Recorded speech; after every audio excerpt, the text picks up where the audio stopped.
మిత్రులారా నమస్తే. బీహార్ ఎన్నికల మాటేమో కానీ అసలు ఈ దేశం మొత్తం మీద ఎన్నికలు ఎలా జరుగుతున్నాయి, ఎప్పుడూ ఉండేటటువంటి నగదు మద్యం ఈ వ్యవహారం ఎప్పుడూ వింటున్నటువంటి మాటే కానీ ఎలక్షన్ కమిషన్ ఏ విధంగా ఏలిన వారికి తగు రీతిలో సేవ చేస్తూ వస్తుందో ఒకటొకటే బయటపడుతూ ఉంటే ఆశ్చర్యం కలుగుతుందన్నమాట. బహుశా ఇంకా ఈ దేశంలో ఎన్నికల గురించి, ఎన్నికల్లో ఎవరు గెలుస్తారు ఎవరు ఓడిపోతారు దీని మీద ఎక్కువగా ఆసక్తి అనురక్తి పెంచుకోవడం ఇదంతా వేస్ట్ అని కూడా అనిపిస్తుంది అన్నమాట.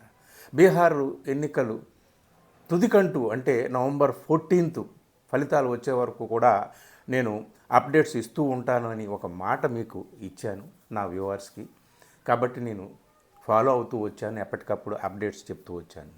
ఇందులో ఈ మొత్తం ఎన్నికల్లో నేను గమనించిన కొన్ని విషయాలు ఇప్పుడు చెప్తానండి. సింపుల్గా ఈ చిన్న వీడియోలో ఒకటే అంటే వాళ్ళు గెలుస్తారా వీళ్ళు గెలుస్తారా అని కాదు, కానీ ఓడిపోయేది ప్రజాస్వామ్యమే అనిపిస్తుందండి. ఫస్ట్ పాయింట్ ఎందుకు ఏమిటి అనేటటువంటిది ఎప్పటికప్పుడు వస్తున్నటువంటి అప్డేట్స్ చూస్తుంటుంటే బీహార్ నుంచి ఎలక్షన్ కమిషన్ మీద, ముఖ్యంగా అమిత్ షా మీద వస్తున్నటువంటి ఎలిగేషన్స్, వ్యక్తమవుతున్నటువంటి భయాందోళనలు, వెలువడుతున్నటువంటి కొన్ని నిజాలు, కొన్ని వార్తలు చూస్తుంటుంటే ఏమిటి, ఎక్కడున్నాము?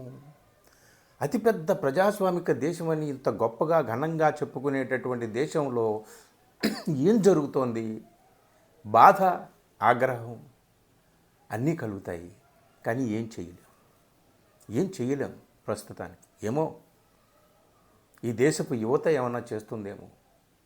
చూడండి, ఈరోజు ఢిల్లీలో యువతీ యువకులు అక్కడ పొల్యూషన్ మీద ఫైట్ చేయడానికి, శాంతియుతంగా పోరాటం చేయడానికి, శాంతియుతంగా ధర్నా చేయడానికి కూర్చుంటే ఆడపిల్లలని చూడకుండా రెక్కపట్టి ఈడ్చుకొని వాళ్ళని పోలీసులు వేసేశారు.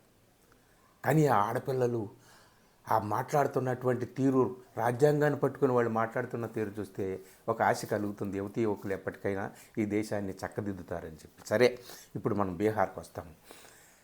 ఈ బీహార్లోనండి ముఖ్యంగా ఓట్ చోరీ గురించి రాహుల్ గాంధీ చెబుతున్నాడు. ఇదంతా రాహుల్ గాంధీ వ్యవహారమే అని దేశం ఊరుకుంటుంది, కానీ ఒకటొకటి బయటపడుతున్నటువంటి విషయాలు చూస్తుంటుంటే దేశం అలా నెమ్మకు నీరెత్తినట్టుగా ఊరుకోదు అని అర్థమవుతుంది అన్నమాట. ఫస్ట్ ఆఫ్ ఆల్, ఓటు చోరీ ఏ రకంగా జరుగుతుంది ఏమిటి అనేది రాహుల్ గాంధీ చెప్పాడు. సో ఆ పద్ధతిలో ముందు వాళ్ళకి అవసరం లేనటువంటి ఓటర్లను ఏరివేసేటటువంటి ఒక పద్ధతి ఎస్ఐఆర్ అని దానికి పేరు పెట్టారు, ఒక అందమైన పేరు. సరే, అదేదో చేశారు, అదంతా కూడా అయిపోయింది. ఎవరు ఎన్ని మొత్తుకున్నా సరే ఎలక్షన్ కమిషన్ ఫైనల్గా ఒక డేటా రిలీజ్ చేసింది. అందులో ఆ డిలీట్ చేసినటువంటి వాళ్ళలో, మరి ఓవరాల్గా డిలీట్ చేసినటువంటి వాళ్ళలో 33% మంది ముస్లింలు. ఇలా ఎందుకున్నారు ఏమిటి అనే ప్రశ్నలకు సమాధానం లేదు. 17% మందే ముస్లింలు ఉన్నటువంటి రాష్ట్రంలో డిలీట్ అయిన వాళ్ళలో 33. పోనీ చొరబాటుదారులు అందులో ఎంతమంది ఉన్నారంటే 2-3 వ్యక్తుల పేర్లు కంటే ఎక్కువ చెప్పలేకపోయారు. ఇది విషయం. సరే, అక్కడ వరకు అయిపోయింది. ఓటర్స్ లిస్టు తయారు చేయడం వరకు అనే ప్రక్రియ అనేటటువంటిది ఉంది. అందులో ఏం చేయాలో అది ఎలక్షన్ కమిషన్ చేయాల్సినటువంటి పని చేసి పెట్టిందనమాట. తర్వాత పోల్ మేనేజ్మెంట్ ఉంటుంది కదా, అది మెయిన్ అనమాట. ఎందుకంటే వాళ్ళ చేతుల్లో అధికారం ఉండాలి. మొత్తం ఎలక్షన్ కమిషన్ వాళ్ళ చేతుల్లో ఉంటుంది. ఎలక్షన్ కమిషన్ చేతుల్లోకి రాష్ట్రం వెళ్తుంది. ఎలక్షన్ కమిషన్ కేంద్రంలో అధికారంలో ఉన్నటువంటి వాళ్ళ చేతుల్లో ఉంటుంది, ముఖ్యంగా హోంమంత్రి చేతుల్లో ఉంటుంది. ఇదంతా కూడా మనకు తెలుసు అనమాట. ఇక్కడండి విచిత్రంగా ఏ విధంగా ఈ ఎలక్షన్స్ని మ్యానిపులేట్ చేయాలనేటటువంటి పనిలో పడ్డారు వీళ్ళని తేజస్వి యాదవ్ ఇవాళ ప్రెస్ కాన్ఫరెన్స్ పెట్టి చాలా కొన్ని విషయాలు, ఆశ్చర్యకరమైన కొన్ని విషయాలు చెప్పాడు. ఈ ఎలక్షన్ సందర్భంగానే కొన్ని విషయాలు బయటపడ్డాయి, అవి చెప్తాను. ఢిల్లీలో కపిల్ సిబాల్ ప్రెస్ కాన్ఫరెన్స్ పెట్టి ఒక ఆశ్చర్యకరమైనటువంటి విషయాన్ని బయటపెట్టాడు. అది కూడా మనం మాట్లాడుకుందాము. అలాగే సమస్తిపూర్ నియోజకవర్గంలో అక్కడ ఎన్నిక అయిన మర్నాడే వీవీప్యాట్ స్లిప్స్ బండిల్స్ బయట పడి ఉన్నాయండి. అవి ఎలా వచ్చాయి ఏమిటి అనేటటువంటిది ఆరా తీస్తుంటుంటే దానికి ఇంతవరకు ఎలక్షన్ కమిషన్ సమాధానం లేదు. వీవీప్యాట్స్ అంటే ఈవీఎం లోపల ఉండాల్సినటువంటి వీవీప్యాట్ స్లిప్స్ వేలాదిగా బయటకు ఎందుకు పడ్డాయి చిత్తు కాగితాల్లాగా? దీనికి సమాధానం లేదు. పోలీసులు కూడా దీని మీద ఎంక్వైరీ చేస్తాం ఏంటో అని చెప్తున్నారు. అది ఏదో మార్కెటింగ్కి సంబంధించిందో ఏదో అని చెప్తున్నారు. అదొకటి పడింది. ఈ ఈ ఈ విషయాలు ఇప్పుడు తేజస్వి యాదవ్ చెప్పింది, పవన్ ఖేరే చెప్పిన విషయాలు చాలా షాకింగ్ విషయాలు. అవి నేను మీకు చెప్పే ముందు ఒక విషయం చెప్తా. బీహారు మద్యపాన నిషేధం అమలులో ఉన్న రాష్ట్రం. కానీ ఈ ఎన్నికల సందర్భంగా గ్యాలన్ల కొద్దీ మద్యం ఏరులై ప్రవహించింది.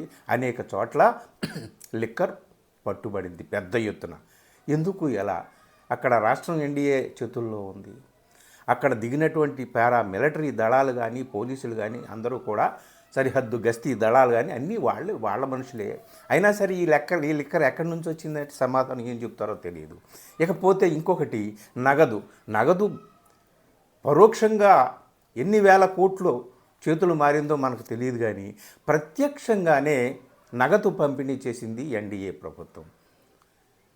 కేవలం ముఖ్యమంత్రి మహిళా రోజ్గార్ యోజన అని పేరు చొప్పున ఎలక్షన్ కోడ్ అమల్లోకి వచ్చిన తర్వాత కూడా ప్రతి మహిళకు అకౌంట్లో 10,000 రూపాయలు వేశారండి. ఎలక్షన్ కోడ్ అమల్లో ఉండగా ఎందుకు వేస్తారంటే ఎలక్షన్ ముందే మేము ఈ స్కీమ్ ప్రకటించామని. ఎలక్షన్కి ముందు ఈ స్కీమ్ ప్రకటించడము, ఎలక్షన్ కోడ్ అమల్లో ఉండగా ఇంకా పోలింగ్ జరుగుతూ ఉండగా ఒక దశ పోలింగ్ జరుగుతుంది, ఇంకో దశ మిగిలి ఉండగా కూడా అకౌంట్స్లో డబ్బులు పడతా ఉన్నాయన్నమాట. ఎందుకు ఏమిటి అంటే ఇది ప్రత్యక్షంగానే ఓటుకు నోటు, అంతే, నోటు పెట్టి ఓటు కొనుక్కోవడం అని.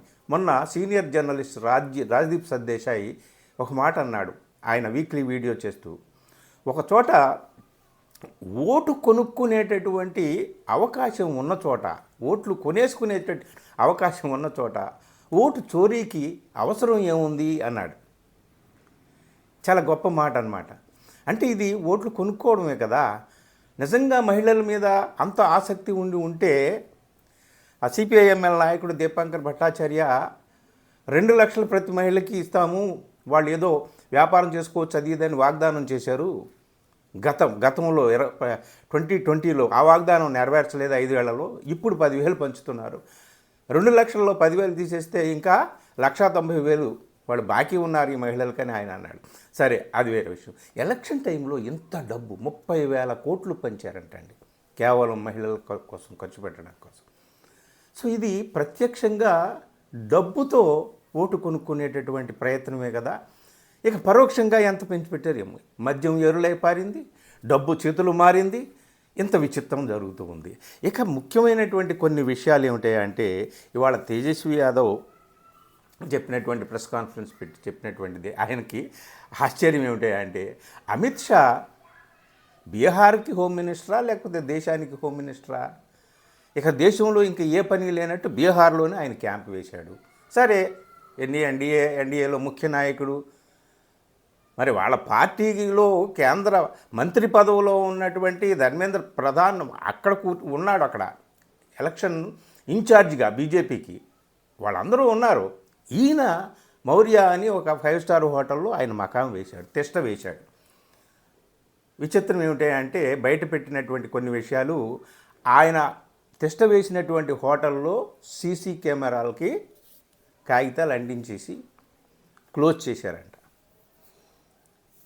ఏమిటండి, అమిత్ షా హోమ్ మినిస్టరు, ఆయన్ని ఎవరెవరో కలుస్తూ పోతూ ఉంటారు, తప్పు లేదు. అఫీషియల్గా అక్కడ ఆయన ఉన్నాడు, చాలామంది వస్తూ పోతూ ఉండవచ్చు, తప్పేం లేదు. కానీ ఆయన కలిసే వాళ్ళని గోప్యంగా ఉంచాల్సినటువంటి అవసరం ఏంటి? దీని మీద ఏమీ ఎవరు మాట్లాడటం లేదు.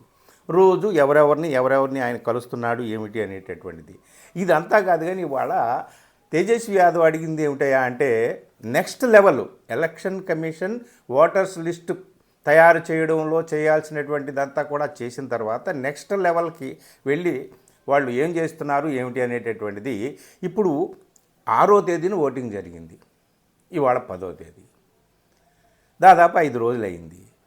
ఇంతవరకు డేటా ప్రకటించలేదు ఎందుకు అని చెప్పి పెద్ద క్వశ్చన్ వేశాడు తేజస్వి. డేటా అంటే మహిళలు ఎంతమంది, పురుషులు ఎంతమంది ఓటు వేశారు అనేటటువంటి డేటా అడుగుతున్నారు. వీళ్ళు మహిళలు పెద్ద ఎత్తున మహిళలు వచ్చారు, భారీ ఎత్తున మహిళలు ఓటింగ్లో పాల్గొన్నారు. ఇదంతా కూడా నితీష్ కుమార్ మీద అభిమానంతో బయటకు వచ్చారు, ఎన్డీఏ ప్రభుత్వం మీద గౌరవంతో బయటకు వచ్చారు, ప్రభుత్వాన్ని గెలిపించడానికే మహిళలు ఎంత సంఖ్యలో వచ్చారు. నిజంగా మహిళలు ఎంతమంది వచ్చారు ఏమిటి అనేటటువంటిది డేటా ఇవ్వండి. పురుషులు ఎంతమంది ఇచ్చారు డేటా ఇప్పటి వరకు ఎందుకు? ఇంత డిజిటల్ యుగంలో, ఇంత డెవలప్డ్ టెక్నాలజీ అందుబాటులో ఉన్నటువంటి రోజుల్లో మీరు డేటా ఎందుకు రిలీజ్ చేయట్లేదని తేజస్వి యాదవ్ ఒక పెద్ద ప్రశ్న వేశాడు. దీనికి సమాధానం లేదు. ఎందుకు అంటే మహిళలు బాగా వచ్చారు అనేటటువంటి ఒక నేరేటివ్ని బిల్డప్ చేసి దాన్ని అలా కంటిన్యూ చేసి రేపు 11వ తేదీ ఓటింగు అయిన తర్వాత, సరే మళ్ళీ 14వ తేదీ దాకా డేటా ఇస్తారో లేదో తెలియదు, మనకు తెలియదు. కానీ దీన్ని అంటే కొన్ని ఇండిపెండెంట్ సంస్థలు సర్వే చేసిన దాని మీద 2020 కంటే ఇప్పుడు మహిళలు ఓటింగ్ శాతం ఎక్కువగా ఏమీ లేదు అని చెప్పి కొన్ని ఇండిపెండెంట్ సంస్థలు ఇలా చెప్తున్నారు కదా వీళ్ళు అని చెప్పి. అంటే మహిళలే అంత పెద్ద ఎత్తున అనుకూలంగా మాకు స్పందించారని చెప్పడం అనే నేరేటివ్ని సృష్టించడం కోసం అన్నమాట. ఇది ఇట్లాగా.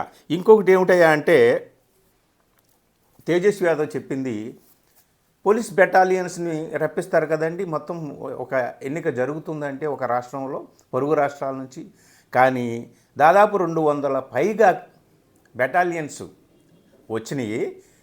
అవన్నీ కూడా తేజస్వి యాదవ్ అడిగింది ఏంటయ్యా అంటే బీజేపీ పాలిత రాష్ట్రాల నుంచి వచ్చాయట. పొరుగున ఉన్న జార్ఖండ్ నుంచి రాలేదు ఎందుకు? పొరుగున ఉన్న సరిహద్దు రాష్ట్రమైన వెస్ట్ బెంగాల్ నుంచి రాలేదు ఎందుకు? లేదా తెలంగాణ నుంచో, ఆంధ్ర నుంచో, కేరళ నుంచో రాలేదు ఎందుకు?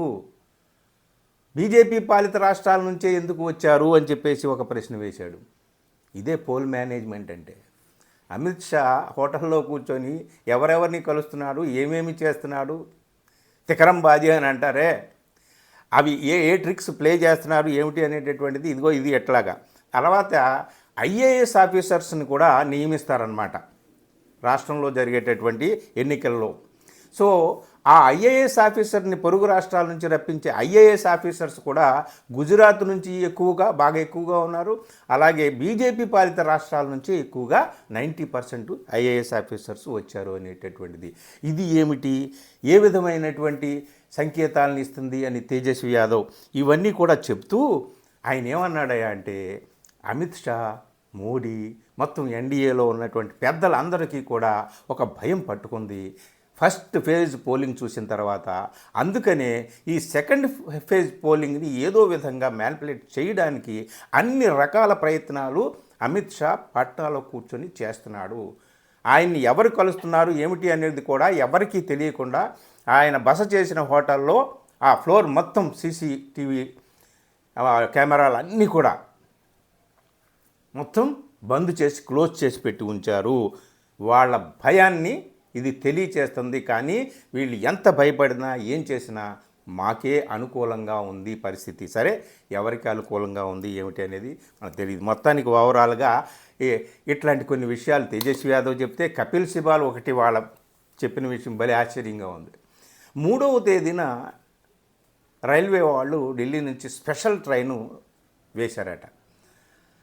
2వ తేదీన అది అన్రిజర్వ్డ్ ఫుల్ ట్రైన్ బీహార్కి. 2వ తేదీనే రైల్వేస్కి వచ్చింది స్పెషల్ ట్రైన్ వేయమని చెప్పి. అసలు 3వ తేదీన విపరీతంగా జనం వెళ్తారని అక్కడికి వాళ్ళకు ఒక స్పెషల్ ట్రైన్ అవసరం అవుతుందని 2వ తేదీనే వాళ్ళకి ఆదేశాలు వెళ్ళినాయి రైల్వేస్కి. కపిల్ సిబాల్ ఇవాళ ప్రెస్ మీట్ చూడండి, తేజస్వి యాదవ్ ప్రెస్ మీట్ ఇవాళ కొట్టి చూడండి, ఇంకా వాళ్ళు చాలా విషయాలు చెప్పారు అని చెప్పి మొత్తం ఆయన నోటుతో సహా అన్నీ చూపించాడు. సో అంటే తెర వెనక ఎంత మేనేజ్ చేయాలో, ఏమేం చేయాలో అన్నీ కూడా వీళ్ళు చేస్తున్నారు అని చెప్పేసి ఇవన్నీ కూడా చెప్తున్నాడు. సీసీటీవీ ఈ మౌర్య హోటల్ పాట్నాలో అమిత్ షా బస చేసినటువంటి మౌర్య హోటల్లో సీసీటీవీ మొత్తం అన్నిటినీ సీసీటీవీ కెమెరాలు అన్నింటినీ కూడా వాళ్ళు బంద్ చేసినటువంటి విషయము అన్ని చోట్ల వచ్చింది. పవన్ ఖేరే ఈ విషయం మీద, కాంగ్రెస్ ప్రతినిధి పవన్ ఖేరే ఈ విషయం మీద మాట్లాడినటువంటి ప్రెస్ కాన్ఫరెన్స్ విషయాలు అవి చూడండి. మొత్తం మొత్తం మీద ఓవరాల్గా వీళ్ళకి భయం పట్టుకుందా, లేకపోతే గెలుస్తున్నారా, ఇదంతా అనవసరం. కానీ ఎలక్షన్ కమిషన్ తాను చేయాల్సినటువంటి పని, ఎలక్షన్ కమిషన్ ఎవరి చేతుల్లో ఉందో వాళ్ళు చేయాల్సినటువంటి పనులన్నీ కూడా ఈ ఈ రకమైనటువంటి పకడ్బందీగా చేస్తున్నారు అనేది అర్థమవుతుంది. ఇక ఇవన్నీ చూసిన తర్వాత ఒక పక్క ప్రత్యక్షంగానే నగదు పెట్టి ఓట్లు కొనుక్కోవడం అనేది, ఎందుకంటే అధికారం ఉంది, ఒక పథకం పేరు పెట్టేసి లక్షల కోట్లు పంచిపెట్టవచ్చు, ఎవరి డబ్బులు ఖర్చు పెట్టక్కర్లేదు, ప్రభుత్వ ఖజానా నుంచే ఖర్చు పెట్టేసేయచ్చు. సో నిజంగా ప్రజలకి అంత డబ్బే ఇవ్వాలంటే 5 సంవత్సరాలు, ఇప్పుడు ఎన్నికైన తర్వాత మొదలు పెట్టమనండి, ప్రతి నెల ఒక 10,000 రూపాయలు వేయమనండి. కాబట్టి ఇదంతా మిత్రులారా చూస్తుంటుంటే ఈ దేశంలో ఎన్నికలు సజావుగా, సక్రమంగా, ఫ్రీ అండ్ ఫెయిర్ ఎలక్షన్ ఇవన్నీ కూడా కాన్స్టిట్యూషన్లో రాసుకున్నట్టు, ఎలక్షన్ కమిషన్ కాన్స్టిట్యూషన్లో రాసుకున్నట్టు అంతా ఏమీ జరగటం లేదు. ఇవి కొందరి పెద్దల కనుసన్నల్లో మాత్రమే నడుస్తున్నాయి. అందుకనే ఎన్నికల మీద నమ్మకం పోతుంది క్రమక్రమంగా. ఇలా జరిగినంతకాలం సరే ఎవరు గెలుస్తారు, ఎవరు ఓడిపోతారు అనేది రేపు 14వ తేదీన మనం చూస్తాం. కానీ ఇప్పటికి మాత్రం ఓటు చోరీ అనేటటువంటిది ప్రధానంగా ఉంది. బీహార్లో కూడా అది ఘనంగా అమలు అవుతూ ఉంది. దాని ప్రభావం ఏమిటి అనేది మనం చూడాలి. ఎందుకంటే పెద్ద ఎత్తున ఒక సునామీలాగా, ఒక తిరుగుబాటులాగా బీహార్ ప్రజలు ఉన్న ప్రభుత్వానికి వ్యతిరేకంగా తిరగబడితే తప్ప మనం అక్కడ ఏం జరుగుతుందో చెప్పలేం. కానీ ఈ మొత్తం వ్యవహారం చూస్తూ ఉంటుంటే ఎన్నికల మీద ఒక నమ్మకం పోవడం అనేటటువంటిది ఎవరికైనా జరుగుతుంది. ఎవరు గెలిచినా, ఎవరు ఓడిపోయినా ముందే నేను చెప్పినట్టు ప్రజాస్వామ్యం మాత్రం గెలవదండి, ఓడిపోతుంది. ఏమో మరి యువతీ యువకులే ఈ దేశాన్ని ఏమైనా సరే కాపాడుకోవాలి. ఒక పక్క మద్యం, మరో పక్క నగదు, అన్నిటినీ మించి ఓటు చోరీ. ఇది బీహార్ ఎన్నికల ఈ మొత్తం ప్రక్రియలో నాకు అర్థమైంది, నేను గమనించింది. ఇక జయాపజయాల మాట తర్వాత చూద్దాం. Thank you.